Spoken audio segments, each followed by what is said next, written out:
सुनील खरबे है। मैं एक एमडी फैमिली फिजिशियन हूँ, practising in Bhiwandi. Around 22 years से मैं भिवंडी में as a family physician practice करता हूँ।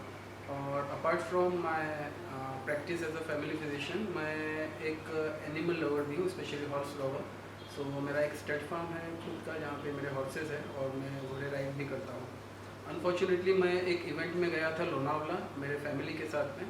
वहाँ पे एक हॉर्स पे राइड करते वक्त तो हॉर्स ट्रिप होके गिर गया और मैं साथ में गिरने की वजह से जो है मेरे राइट शोल्डर के अंदर इंजर, हॉर्स ट्रिप हो गया था। हॉर्स गिर गया नीचे ट्रिप होके, हॉर्स गिरा तो मैं हॉर्स के साथ में नीचे गिरा। तो वो टाइम पे मेरे राइट शोल्डर में इंजरी हुई और मैंने लोनावला में ही एक इमीडिएटली एक्सरे कराया इमीडिएटली आफ्टर फॉल।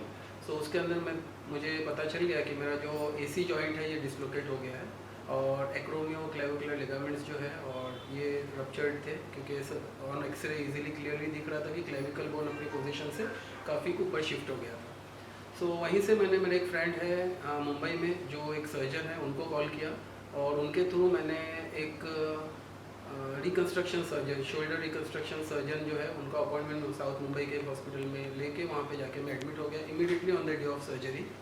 और 2 डेज़ आफ्टर सर्जरी उन्होंने मुझ पर प्रोसीजर किया, उन्होंने मेरा एसी जॉइंट को रिड्यूस किया और इम्प्लांट फिक्स किया। ये सर्जरी होने के पहले फॉलोअप में जब मैं 10 दिन के बाद में सर के कंसल्टिंग में फिर से गया फॉलोअप के लिए, तो उसी वक्त मैंने उनको पॉइंट आउट किया कि जो क्लेविकल बोन है मुझे थोड़ा सा फिर से उठा हुआ दिख रहा है। तो उन्होंने बोला कि ये होता है क्योंकि वहाँ पे लोकल स्वेलिंग है और जैसे जैसे आप फिजियोथेरापी करोगे धीरे धीरे स्वेलिंग रिड्यूस हो जाएंगी और आपको उतना फील नहीं होगा जैसे अभी फील हो रहा है। प्लस उन्होंने बताया कि अभी बिकॉज आपका हाथ जो है वो इमोबिलाइज है, तो जो डेल्टॉइड मसल्स है वो थोड़े से वेस्टिंग में है। जब आपके डेल्टॉइड मसल रीडेवलप हो जाएंगे सो वहाँ पे राउंडिंग आ जाएंगी शोल्डर की और आपको उतना फील नहीं होगा। So again during second follow up मैंने फिर से वो चीज़ उनको पॉइंट आउट की। तो उस वक्त जब उन्होंने एक्सरे किया तो उस एक्सरे में उन्होंने देखा कि क्लेविकल बोन जो है वो फिर से थोड़ी सी अपनी पोजीशन चेंज कर चुकी है। बट उस वक्त भी उन्होंने मुझे यही सजेस्ट किया कि डोंट वरी, जो इम्प्लांट हमने लगाया है ये बहुत ही स्ट्रॉन्ग इम्प्लांट है और ये इम्प्लांट अपनी जगह से डिसलोकेट नहीं होगा ज़्यादा। So you keep on doing your physiotherapy और धीरे धीरे आपको ये इश्यूज़ जो है, जो आपको पेन हो रहा है या जो फ्रिक्शन की आवाज़ आ रही थी मुझे लिटरली वहाँ पे, बोन जो मेरी क्लेविकल बोन है वो एक्रोमियम प्रोसेस से फ्रिक्शन क्रिएट कर रही थी जिससे पेन भी हो रहा था और शोल्डर के मूवमेंट्स मेरे लिए बहुत डिफिकल्ट हो रहे थे। सो उन्होंने कहा कि विथ फिजियोथेरापी चला जाएगा। सो इस तरीके से ऑलमोस्ट मैंने 1.5-2 मंथ तक वहाँ पे फॉलोअप दिया। बट फाइनली जब मुझे सेटिस्फेक्शन नहीं मिला तो मैंने सोचा कि मैं एक सेकंड ओपिनियन लेता हूँ और मैंने नेट पे सर्च किए जो भी shoulder reconstruction surgeon and all है करके। सो कुछ नाम मिलने के बाद जब मैंने उनकी डिटेल्स लिए तो उसमें एक नाम डॉक्टर मोहित कुकरेजा सर का मुझे मिला। मेरा इनसे इससे पहले का कोई इंट्रोडक्शन नहीं था, ना इनका नाम मुझे प्रैक्टिकली किसी डॉक्टर ने सजेस्ट किया था। बट नेट पे सर्च करके स्टडी करने के बाद being a doctor I was able to understand कि कहाँ पे ओपिनियन लेना चाहिए। सो फॉर सेकंड ओपिनियन मैं इनके पास गया। जब इनके पास गया तो मेरा ऑप्शन यही था कि इनसे मिलूंगा और अगर मुझे ठीक लगता है तो फाइन, क्योंकि एक सर्जरी मैं ऑलरेडी कर चुका था और already 2 months I was into surgery around that time. So मुझे लगा कि अगर मुझे नहीं सेटिस्फेक्शन लगेगा तो I had 2-3 more names. But पहले कंसल्टेशन में ही इन्होंने जिस तरीके से मुझे एक्सप्लेन किया कि मेरा प्रॉब्लम क्या है और उसका सॉल्यूशन क्या है, सो बीइंग अ डॉक्टर मैं वो रिलेट कर पाया कि नहीं, ये जो चीज़ें बता रहे हैं he is able to diagnose exactly what I am going through. और उसका उपाय भी इन्होंने जो मुझे बताया वो लॉजिकली मुझे प्रॉपर लगा। इन्होंने बताया कि जो फर्स्ट सर्जरी है वो फेल हो चुकी है, आपकी बोन जो है वो फिर से डिसलोकेट हो चुकी है और उस बोन को फिर से पोजीशन में लाना पड़ेगा। प्लस जो लिगामेंट्स रप्चर हुए थे वो एक्यूट कंडीशन में खुद से हील होने की पोजीशन में होते हैं, बट अभी क्योंकि इंजरी क्रॉनिक हो चुकी है सो वो लिगामेंट उतने आसानी से हील नहीं हो पाएंगे।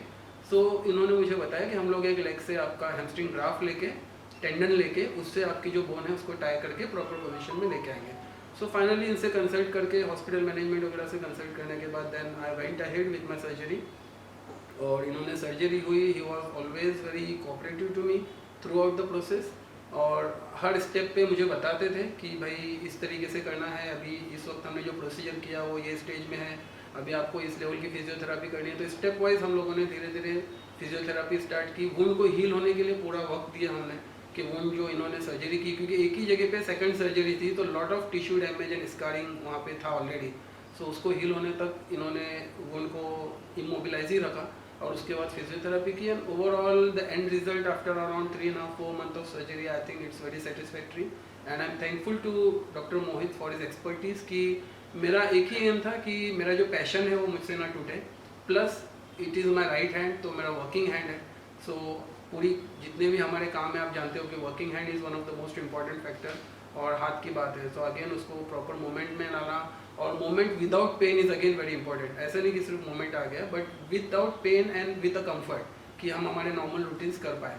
सो ओवरऑल आफ्टर सर्जरी जो एंड रिजल्ट जो अभी तक है, I am very satisfied with that, and I think the surgery has gone very well. देखो, इससे पहले जहाँ मेरा ऑपरेशन हुआ, ये साउथ मुंबई का एक काफ़ी रिप्यूटेड हॉस्पिटल है।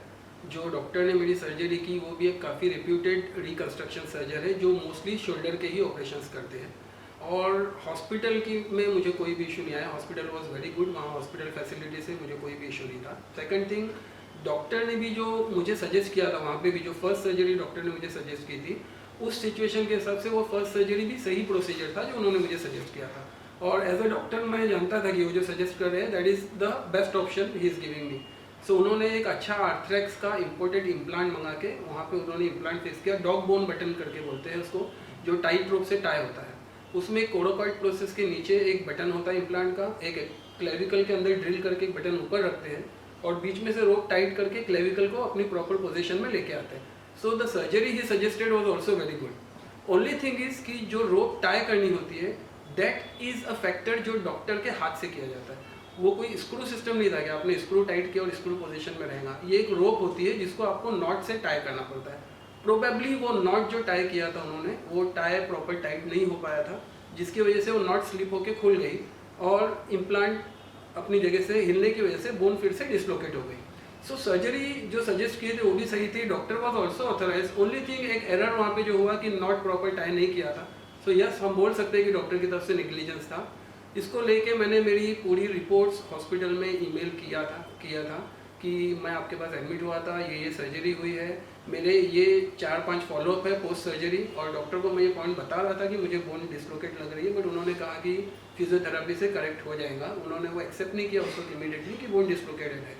बट अभी तक मुझे मेरे ईमेल का उस हॉस्पिटल से कोई रिप्लाई नहीं आया है। मुझे ईमेल करके ऑलमोस्ट 3 महीना हो चुका है। अभी तक मैंने हॉर्स राइडिंग स्टार्ट नहीं किया हूँ, और इसलिए नहीं किया हूँ कि मैं चाहता हूँ कि सेकंड सर्जरी हो चुकी है। So this is the best that we could do right now. इसके अंदर कोई भी हमको ऐसा निग्लिजेंस नहीं करना है कि वहाँ पे कोई स्वेलिंग बढ़े, या अभी अगर वुंड हील नहीं हुआ है प्रॉपरली, क्योंकि सेकंड सर्जरी सेम प्लेस पे जब होती है तो सॉफ्ट टिश्यू के अंदर बहुत ज़्यादा इन्फ्लेमेशन और स्कारिंग हो जाती है। भावना तो यही है कि मेरे ख्याल से उन्होंने मुझे मेरे लाइफ की जो बहुत इंपॉर्टेंट एक्टिविटी थी मेरे लिए, उन्होंने अपने एक्सपर्टीज से मुझे वो फिर से रिटर्न दी है, जिसके लिए मैं ऑलवेज़ उनका थैंकफुल रहूँगा। और मैं कई बार उनको थैंक कर चुका हूँ उस चीज़ को लेके कि sir thank you so much, because जिस तरीके से उन्होंने मेरे केस को हैंडल किया। सी बीइंग अ डॉक्टर हम लोग थोड़ा सा और भी रिलेट हुए, डॉक्टर का पेशेंट से तो कोई भी पेशेंट आए, we had that same kind of things, but हम लोगों की एक अंडरस्टैंडिंग थी थिंग्स को लेके। वॉट जो वो बता रहे थे मैं समझ रहा था, और जो मेरी रिक्वायरमेंट थी वो समझ रहे थे। तो ओवरऑल जिस तरीके से उन्होंने उनके एक्सपर्टीज से इस केस को हैंडल किया, I am very thankful to him and I am very. मेरा नाम डॉक्टर मोहित कुकरेजा है और मैं एक स्पोर्ट्स मेडिसिन स्पेशलिस्ट, एक शोल्डर, एल्बो और नी सर्जन हूँ। मेरी स्पेशलिटी में बहुत सारे शोल्डर के कॉम्प्लेक्स केसेस देखता हूँ, बट ये एक थोड़ा सा डिफरेंट केस था, क्योंकि ये खुद जो हमारे पेशेंट है जो मेरे साथ बैठे हैं, डॉक्टर शाकिर करवे, बहुत ही एक सर्जन टाइप के इंसान है। डॉक्टर हैं खुद, इनकी काफ़ी अच्छी प्रैक्टिस है भिवंडी में, और एक काफ़ी एविड हॉर्स राइडर हैं। तो इनके खुद का एक स्टड फार्म है, ये हॉर्सेस ओन करते हैं और रेगुलरली हॉर्सेस चलाते हैं। तो ये अनफॉर्चुनेटली ऐसा हुआ कि हॉर्स राइडिंग करते करते ये हॉर्स से गिर गए, और जब हम हॉर्स से गिरते हैं आउटस्ट्रेच्ड हैंड पे, तो हमारा सारा जो फोर्स होता है वो कंधे पे आता है, और उसमें एक स्पेशल टाइप की इंजरी हो सकती है जिसको बोलते हैं एसी जॉइंट डिसलोकेशन। तो एसी जॉइंट डिसलोकेशन मतलब जो कॉलर बोन होता है उसका एक जॉइंट होता है जो डिसलोकेट हो जाता है, जिससे कॉलर बोन ऊपर की तरफ आ जाता है, और क्योंकि वो ऊपर की तरफ आता है वो स्किन में चुभता है और उसकी वजह से पेन होती है और आपका फंक्शन लॉस हो जाता है। तो जैसे ही उनको इंजरी हुई, उन्होंने इमीडिएटली उसको ट्रीट करने का सोचा, और इमीडिएटली एक रेप्यूटेड साउथ बॉम्बे के हॉस्पिटल में उनकी पहली सर्जरी हुई, जिसमें जो प्राइमरी सर्जन थे उन्होंने एसी जॉइंट को रिड्यूस करके फिक्स कर दिया। सर्जरी के तुरंत बाद ही 1 हफ्ते में इनको लगने लगा जैसे कि वो फिर से रीडिसलोकेट हुआ है। हालांकि कुछ श्योरिटी नहीं थी, और उनको बोला गया कि फिजियोथेरेपी की कंटिन्यू करे वो। बट एक महीने बाद जब उन्होंने एक्सरे किया तो पता लगा कि शोल्डर जॉइंट जो रिड्यूस था वो फिर से डिसलोकेट हो गया है और उसकी वजह से उनको यहाँ पे प्रोमिनेंस फील हो रहा था और उनको पेन हो रहा था। बट क्योंकि उनको बोला कि फिजियोथेरेपी कंटिन्यू करने के लिए उन्होंने वैसे तो किया बट उनका हाथ ऊपर नहीं जा रहा था, शोल्डर स्टिफ होता जा रहा था। तो अराउंड 2 महीने बाद इंजरी के पहली इंजरी के बाद उन्होंने मुझे कंसल्ट किया और मेरे को एग्जामिन करवाया। तो जब मैंने उनको एग्जामिन किया तो देखते ही मुझे ये समझ गया कि ये एक फेल्ड सर्जरी है जिसमें फर्स्ट टाइम जो सर्जरी हुई थी वो फेल हो चुकी थी और इसका सोल्यूशन यही है कि इसको एक रिवीजन सर्जरी करना पड़े उनको। ऑफ कोर्स ये टाइम पे इनकी 2 प्रॉब्लम्स थी। एक तो कॉलर बोन उनका ऊपर की तरफ आके स्किन में चुभ रहा था जिसकी वजह से उनको काफ़ी पेन हो रही थी, फिजियोथेरेपी अच्छे से नहीं कर पा रहे थे और क्योंकि वो फिजियोथेरेपी नहीं कर पा रहे थे उनका शोल्डर स्टिफ हो रहा था। तो 2 प्रॉब्लम थी, एक तो जो फेल्ड सर्जरी थी जिसकी वजह से एसी जॉइंट डिसलोकेशन अभी भी था और दूसरा उनका सेकेंडरी फ्रोजन शोल्डर हो गया था उनके शोल्डर में। तो ऑफकोर्स हमने डिसाइड किया कि सर्जरी ही एक ऑप्शन है। ऑफकोर्स ये टाइम पे क्योंकि उनकी इंजरी को ऑलमोस्ट 2.5 मंथ्स हो गए थे जब तक हमने सर्जरी करने का डिसाइड किया। Only solution was to take a tendon, मतलब एक टेंडन या एक मसल टेंडन होता है जो लेग में होता है, जो काफ़ी बार हम ACL रिकंस्ट्रक्शन के लिए यूज़ करते हैं नी में। वही टेंडन लेके उससे रिकंस्ट्रक्ट करना पड़ेगा क्योंकि उसके बिना ये हीलिंग नहीं हो पाती। तो हमने डिसाइड किया ये सर्जरी करने का। मैंने आर्थ्रोस्कोपिकली असिस्टेड सर्जरी की, आर्थ्रोस्कोप या तो की होल सर्जरी की मदद से, जो हम कैमरा या लेज़र ऑपरेशन जिसको बोलते हैं, उसमें लेग से टेंडन लेके मैंने उसको यहाँ पे रिकंस्ट्रक्ट किया, उसको बांध के वो कॉलर बोन को नीचे लेके आए और at the same time camera की से ही मैंने उनकी पूरी जो शोल्डर था उसकी जो कैप्सूल थी वो रिलीज़ की ताकि उनको जो स्टिफ शोल्डर की प्रॉब्लम है वो भी उससे रिकवर हो जाए। ऑफ कोर्स क्योंकि ये 2 प्रॉब्लम्स एक साथ थी तो एक बहुत ही कस्टमाइज्ड और एक स्पेसिफिक रिहैबिलिटेशन प्रोटोकॉल हमने एक डिज़ाइन किया इनके लिए और मैंने उस हिसाब से इनको प्रोग्रेस करवाया उसमें। और आई थिंक इनकी भी पूरी मेहनत थी उस हिसाब से कि ये चाहते थे कि इनका शोल्डर रिकवर हो। तो कभी कभी पेशेंट की कॉम्प्लेसेंसी या एंथुजियाज्म की वजह से फिजियोथेरेपी काफ़ी बार काम नहीं कर पाती, बट जैसे जैसे मैंने इनको डायरेक्ट किया उन्होंने एग्जैक्टली वैसे ही प्रोग्रेस किया फिजियोथेरेपी में। और आज अराउंड 4 मंथ्स 3.5-4 मंथ्स के बाद इनकी सारी शोल्डर मूवमेंट आ चुकी है। He is really happy with the surgery. अपने सारे जो रेगुलर काम है उन्होंने रिज्यूम कर लिए हैं, ट्रैवलिंग रिज्यूम कर ली। He just went for a religious trip abroad और होपफुली नियर फ्यूचर में ये फिर से हॉर्स राइडिंग रिज्यूम कर पाएँ, अपने पैशन रिज्यूम कर पाएँ, यही हमारा होप है इनके लिए। तो मैं इसमें ये बताना चाहूँगा कि मैंने सर्जरी की, ये रिकवर हो गए। Of course he is very happy, but I think for me as a doctor he was a great patient. तो आई थिंक पेशेंट का एक समझदार होना, पेशेंट का एक प्रैक्टिकल होना, पेशेंट का एक कोऑपरेटिव होना हर प्रकार से बहुत ज़रूरी है। क्योंकि मैं एक स्पोर्ट्स सर्जन हूँ, मैं ये जानता हूँ ये कोई रिप्लेसमेंट सर्जरी नहीं होती जिसमें आपने इम्प्लांट डाला, पेशेंट को चला दिया, काम खत्म। इसमें बेसिकली ये होता है कि हर एक सर्जरी एक सॉफ्ट टिश्यू सर्जरी होती है जिसका अल्टीमेटली फिजियोथेरेपी का जो योगदान होता है उसमें बहुत ज़्यादा होता है और फिजियोथेरेपी पेशेंट खुद ही कर सकता है।